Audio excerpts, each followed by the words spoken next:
Okay, so you guys wanted to know more about building a long-term personal branding strategy.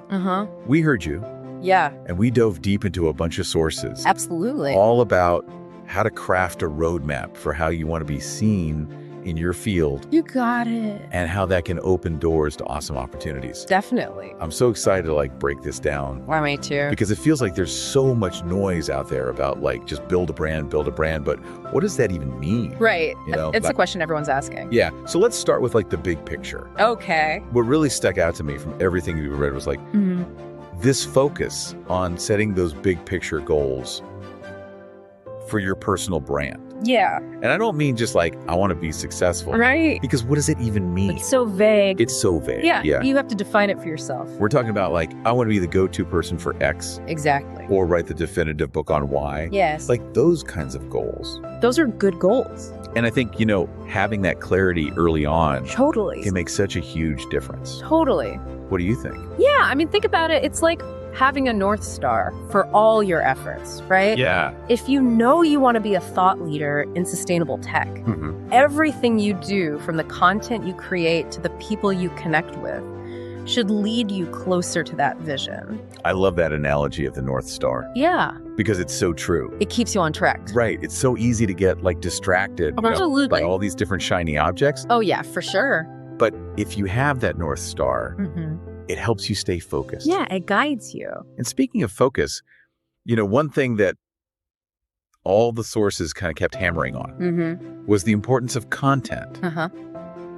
But it's not just about, churning out a bunch of blog posts or tweets. Yeah. It's got to be good. Right. It has to be valuable. Right. Think about it this way. Okay. If you were going to charge for your content, what would people actually pay for? Oh, that's good. Yeah. So almost thinking about it from that perspective of Yeah. if I was going to create a course or a workshop on this, would people actually pay money for this information? Yeah. Would they sign up? Yeah. Are you solving a problem? Or are you providing insights that they can't get anywhere else? That's such a good filter. Right. I love that. It helps to kind of weed out the noise. So using sustainable tech as an example again, Yeah. your content might be case studies Sure. showing how companies have successfully implemented these practices. You're not just talking about it, you're showing how it's done. Exactly. Right. And you're giving them actionable takeaways that they can apply to their own work. And I think one of the sources had a really interesting tip Oh, yeah. What's that? about kind of breaking it down Okay. into smaller chunks. Uh-huh.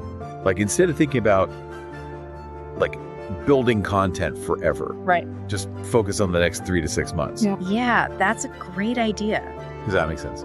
It does. It makes it feel much less overwhelming, Yeah. right? Instead of this huge mountain of content you have to create, Totally. you're just focusing on, okay, what can I realistically produce Right. in the next quarter Yeah. that's going to really benefit my audience? So it could be a series of in-depth blog posts. Yeah. It could be a free mini course. Uh-huh.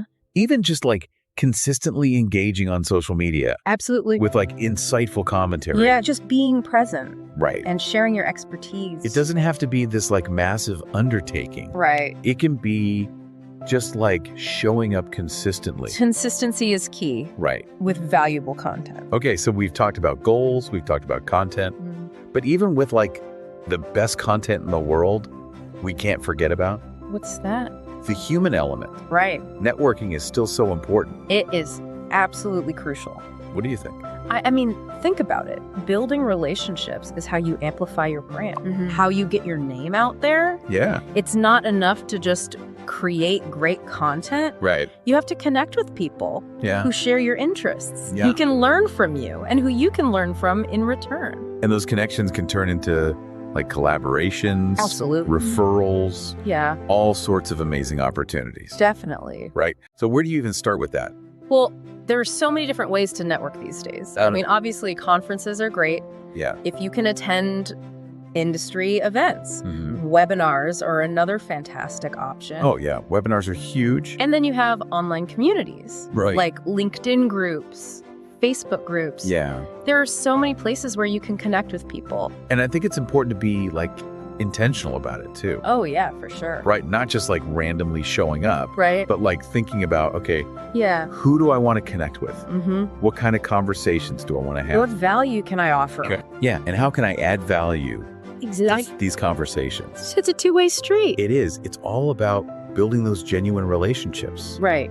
I love that. Because at the end of the day, people want to work with people they know, like, and trust. Yeah, they do. So the more you can build those relationships, the stronger your personal brand will be.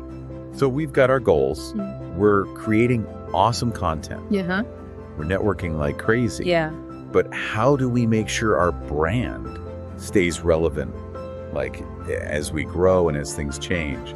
That's a great question. And that's where brand audits come in. Okay, tell me more about that. So a brand audit is basically just taking a step back and honestly evaluating your online presence. Okay. Does it still reflect who you are, Yeah. what you offer, or the messages you're sending out consistent Okay. and impactful? Yeah, because things change. They do. Yeah. We evolve, our goals change, the industry changes. Right. So it's important to make sure your brand is keeping up. And how often do you think people should be doing these brand audits? I would say at least once a year. But, depending on your industry and how quickly things are moving, Right. it might even be more often than that. It's like a checkup. Exactly. It's like a checkup for your brand I love that. to make sure everything's still aligned. Okay, so we've talked about goals, Yeah. content, networking, brand audits. But there's one more thing that I think is so crucial. It's that. And it might sound obvious, but it's never stop learning. Oh, yeah. That's huge. Right. Especially in today's world where things are changing so rapidly. Yeah. You have to be committed to lifelong learning. And I think a lot of times people think of learning as like separate from personal branding, but it's not. It's so connected. It's so connected, right? Because when you invest in your skills, Yeah. you're also investing in your brand's stock value. Yeah. You're showing that you're staying ahead of the curve, Yeah. that you're committed to growth, and that adds a ton of credibility to your personal brand. So it could be taking courses, Yeah. attending workshops, reading books. Listening to podcasts. Right. Just like constantly absorbing new information. Yes. Exactly. And it doesn't have to be like formal education either. No. But- It could just be, like you said, reading industry blogs, following thought leaders on social media, Yeah. just staying curious and engaged. So to kind of recap everything we've talked about today, Okay. we've explored like the power of setting ambitious goals, creating content that truly delivers value, Yes. nurturing those all-important relationships, doing regular brand audits, Yeah. and embracing lifelong learning as a branding superpower. It's a superpower for sure. What do you think is like the big takeaway from all of this? I mean, I think the biggest takeaway is that when you strategically build your personal brand, Yeah. you're not just building a name, Right. you're building a future rich with opportunities. Yeah. Think collaborations, leadership roles. Yeah. Even shaping the direction of your entire industry. That's powerful stuff. It is. So here's the thought to leave you with. Okay. What's one action, big or small, that you can take this week to move your personal brand forward? I love it. That's your homework. Yeah, get to work. I can't wait to see what you guys accomplish. Me too. Thanks for diving in with us. Thanks for having me. This was fun. It was a blast. All right, we'll see you next time. See you later. Bye. Bye.